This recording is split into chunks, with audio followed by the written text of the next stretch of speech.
Hello, shalom, and welcome to 40 Days to a Better You, and we are talking again about patience. On Thursday, I shared a text which is central to our Hare liturgy, coming from the episode of Moses pleading with God after the golden calf, and we get these 13 attributes of God. Adonai, Adonai, Rachum v'chanun, Erech apayim, v'rav chesed v'emet. Erech apayim is translated as patient, which is an attribute that we give to God.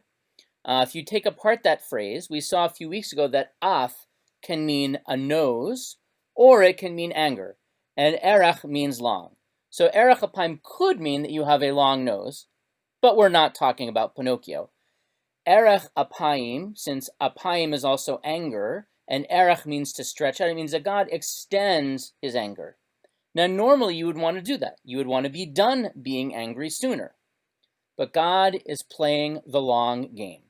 God realizes that it's not just about the very action we commit at this moment.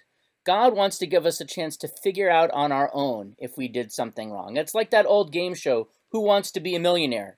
We made a choice and God asks, is that your final answer? And that's also where the second half of the verse comes in.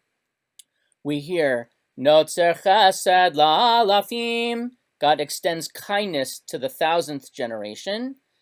And we say that God is poked avon avot al banim v'al bnei banim al shlishim v'al rabi'im. That God remembers sin of parents to children and children's children, and even the 3rd and 4th generations. And Sforno, the classic commentator, explains what that means is that God is patient with both the righteous and the sinners. For the righteous, God is notzer chesed la'alafim.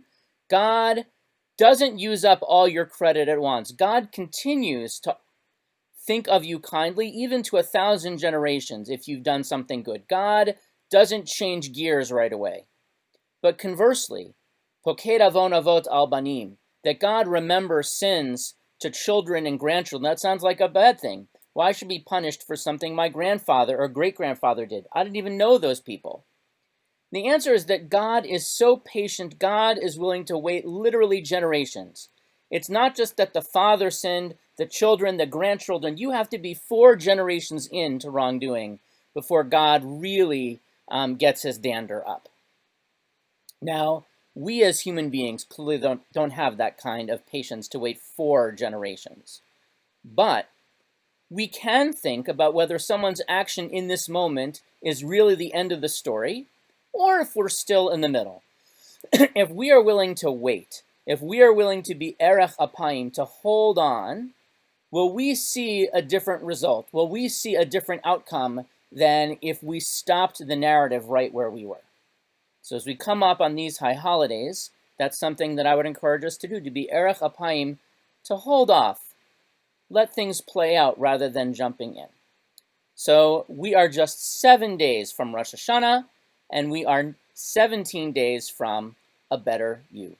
Wishing you a Shavua Tov, a good new week, and a good new year.